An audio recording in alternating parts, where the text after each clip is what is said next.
అడవిలోని పులులన్నింటికే పెద్ద పులి పుష్ప వచ్చిండే అమ్మి పుష్ప వచ్చిండే.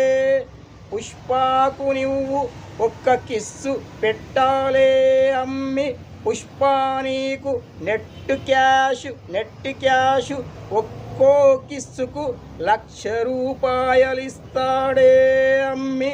పుష్ప వచ్చిండే అమ్మి, నువ్వు కిస్సుల వర్షం కురిపించాలే అమ్మి. కిస్ కిస్ కిసుక్కు కిస్ కిస్ కిసుక్కు, ప్రపంచమంతా కిస్సులమయమే. పుష్పకు పెట్టవే కిస్సులు కిస్సులు కిస్సులు, పుష్పకి పెట్టవే కిస్సులు కిస్సులు కిస్సులు. 1,00,000ల కొద్దీ డబ్బులు నీకే ఇస్తాడే అమ్మి, నీకే ఇస్తాడే. పుష్ప వచ్చిండే అమ్మి, పుష్ప వచ్చిండే. పుష్పకే 1,00,000ల కొద్దీ కిస్సులు, 1,00,000ల కొద్దీ